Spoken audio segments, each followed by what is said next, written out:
Hi, my name's Griffin Bridgers.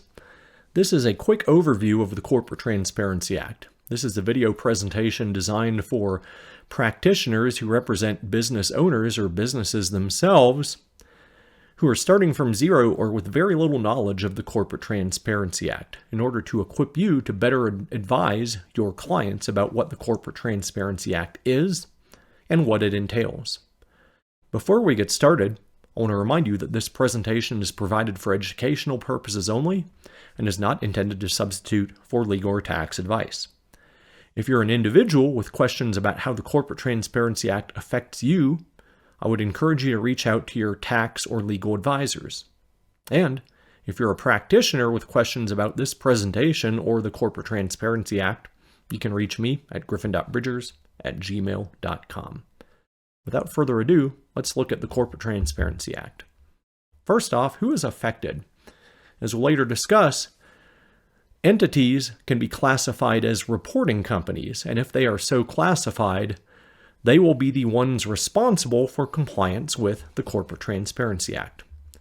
So what is a reporting company? It's going to be any entity that's not otherwise exempt, as we'll look at on the next slide, that is either, one, a domestic entity created in the United States by the filing of a document with a state agency or court, such as a Secretary of State's office. Types of entities involved will usually include an LLC, a corporation, or a limited partnership. This could also, too, include foreign entities created outside of the United States that are not otherwise exempt, which have to file a document also with a state agency like a Secretary of State in order to do business in the United States. So what forms of entities might be exempt and thus not treated as reporting companies? These often include entities created by the submission of information to a federal agency that approximates the same information we'll discuss later on beneficial owners and the entity itself. So this can include banks, insurance companies, and other SEC-registered companies, public companies, broker-dealers, investment advisors, investment funds, and other similar money service businesses. Outside of that general category, entities that are wholly owned or controlled by exempt entities may also be exempt themselves. Nonprofits and certain entities that serve nonprofits exclusively may be exempt. And beyond that, there is a large company exemption that looks to companies that have, by themselves, more than 20 full-time employees and more than $5 million in U.S.-sourced revenue for the prior year. There's also an exemption for certain inactive entities that were created before 2020 and that over the prior 12 months have less than $1,000 in revenue, no ownership changes, and have not owned any interest in foreign entities or bank accounts. So ultimately, the party responsible for compliance with the Corporate Transparency Act will be a reporting company. So in this regard, what is the reporting company's obligation? Ultimately, it must file certain reports with the Financial Crimes Enforcement Network, also known as FinCEN. This includes three categories of report. One is an initial report, usually when the reporting company is created or registered, but for existing entities that are grandfathered into the Corporate Transparency Act, their initial report may be required by the end of 2024, as we'll see. Other reports can include an updated report when information or ownership changes, and also a corrected report when any inaccuracies are discovered.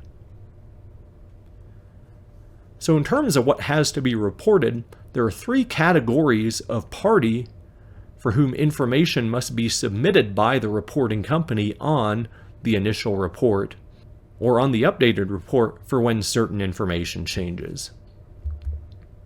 For a reporting company, it generally must submit its registered name, the state in which it was initially created or registered, any trade name or DBA it operates under, its tax ID number, and its business street address. For beneficial owners, they generally must submit their name, their date of birth, residential street address, a digital image of a government-issued ID, and the ID number of that ID for which the digital image is being submitted.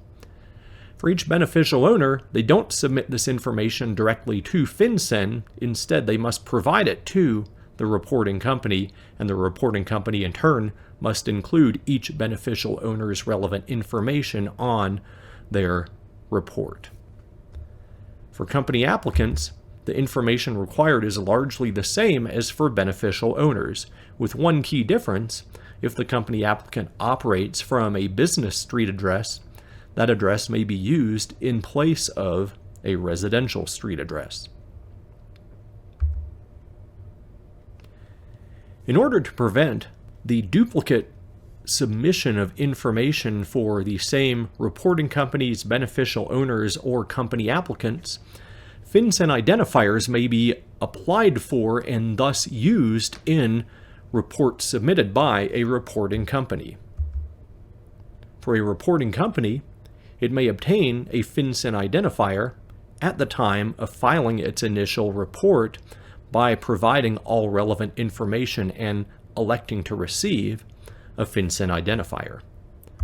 For beneficial owners, unlike the reporting company's report, a beneficial owner may apply directly by themselves to FinCEN by providing all of their information one time, and thus in exchange they will receive a unique FinCEN identifier.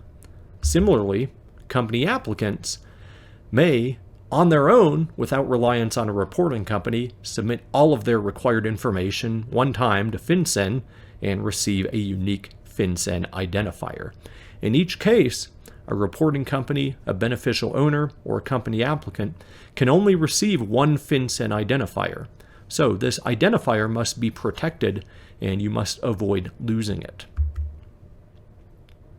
For a reporting company, the utility of the FinCEN identifier pops up in a situation where a reporting company itself owns an interest in another reporting company. In such a case, the subsidiary reporting company may be able to use the higher level reporting company's FinCEN identifier in lieu of looking through the higher level reporting company to its beneficial owners, so long as the beneficial owners are identical for both entities. For beneficial owners, they can provide their FinCEN identifier to a reporting company in lieu of providing all of their individual information. And for company applicants, similarly, they can provide their FinCEN identifier to a reporting company in lieu of providing all of their individual information. So who is a beneficial owner? Generally, a beneficial owner will be an individual who owns 25% or more of a reporting company. Regardless of ownership, you can also be treated as a beneficial owner if you're an individual who exercises substantial control over a reporting company. Well, that's largely based on the facts and circumstances, and while this is not intended to be an all-inclusive list, individuals exercising substantial control will generally include the highest officer of a company, a manager of an LLC, a general partner of a limited partnership, and possibly one or more corporate directors. In cases where a minor owns 25% or more of a reporting company, their parent or guardian must submit their own information and thus be treated as a beneficial owner until the minor reaches the age of majority, at which point that minor becomes the beneficial owner officially. In a situation where a trust owns 25% or more of a reporting company, you must look through the trust to identify individuals who will be reported as beneficial owners. This will usually include the trustee of the trust. It may include the settlor, especially for a revocable trust, and a beneficiary who has a right to withdraw all of the income and or principal of the trust. For situations where entities own interests in each other, there may be a look-through analysis required to determine who the beneficial owner is at an individual level, whether direct or indirect, of each reporting company. In this situation, we have a beneficial owner who owns 25% of reporting company 1, and in turn, reporting company 1 owns 25% of reporting company 2. So in this situation, we can determine the beneficial owner's indirect interest in reporting company 2 by multiplying their percent ownership of reporting company 1 times their percent ownership of reporting company 2.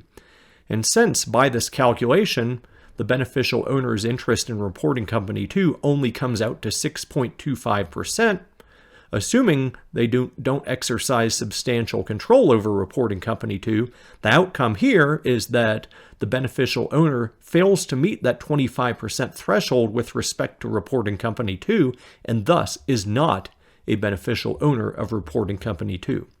Instead, the beneficial owner here would only be a beneficial owner of reporting company 1. Let's up the ownership percentages to 50% at each level.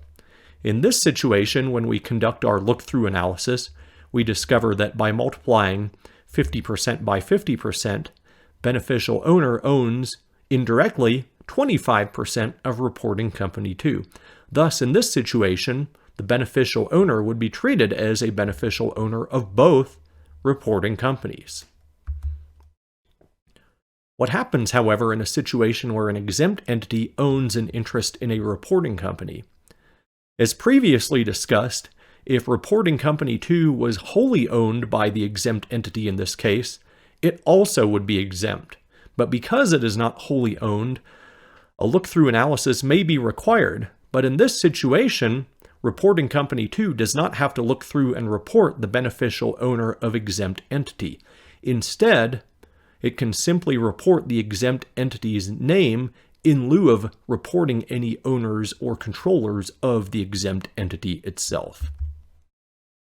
And finally, in a situation where reporting company 1 has a FinCEN identifier, so long as the beneficial owners of both the reporting company 1 and reporting company 2 are identical, then reporting company 2 may use reporting company 1's FinCEN identifier in place of reporting the beneficial owner's information. Next, we must look to who is a company applicant. Generally, a company applicant will be any individual who files or causes to be filed the document that initially creates a reporting company or the document that initially registers a foreign entity that's treated as a reporting company. Company applicants can include not just the actual filer, but also any individual who supervises the filer. So for example, if you're a paralegal or assistant in a law firm, or even an associate attorney, and you file a document to create or register a reporting company, the partner or other attorney who supervises you may also be the company applicant. As previously noted, company applicants are not required to be included on a reporting company's initial report for entities that are created or registered before January 1 of 2024. As previously noted, updated reports may be required as well if information changes. In the case of a reporting company, generally the triggers for an updated report will include 1. A change to the reporting company's information. It could also include a change to the beneficial ownership of the reporting company itself. In either case, generally within 30 days of that change, an updated report must be submitted by the reporting company to FinCEN. Changes at the beneficial owner level as well can also trigger the requirement at the reporting company level for an updated report. One could include a change to the beneficial owner's information. What is not clear is whether a reporting company might be required to submit an updated report if all they have is a beneficial owner's FinCEN identifier. In such a case, the beneficial owner may have a duty personally to update their information that's tied to that FinCEN identifier within 30 days of the change to their information. Another situation might be where a beneficial owner becomes a new beneficial owner of a reporting company that has previously filed its initial report. In this case of adding new beneficial owners, the reporting company itself might be required to file an updated report within 30 days of that addition of the new beneficial owner. In cases of company applicants, since company applicants are a one-time determination, no updates are generally required, at least based on a plain reading of the current regulations and statutes that have been issued. But like with beneficial owners, if a company applicant has a FinCEN identifier and their previously submitted information changes, they may have to update their information that's connected to the FinCEN identifier, possibly within 30 days of the change, in order to remain compliant. In terms of timeline, if you have any reporting company that currently exists or is registered before January 1 of 2024, the filing deadline for the initial report will be January 1 of 2025. As we move into the year 2024, any reporting company that is initially created or registered during 2024 will have, during 2024, a unique 90-day deadline for the submission of their initial report. In all other cases, as we'll see in 2025 or after, any reporting company that is created or registered in 2025 or after will have only 30 days to file their initial report. This is a quick overview of the Corporate Transparency Act. I hope this information proved valuable for you. As a reminder, this is provided solely for educational purposes, but if you're a practitioner with questions on this presentation or otherwise, you can reach me at griffin.bridgers@gmail.com. Thank you for listening to this presentation, and I look forward to seeing you in my future content.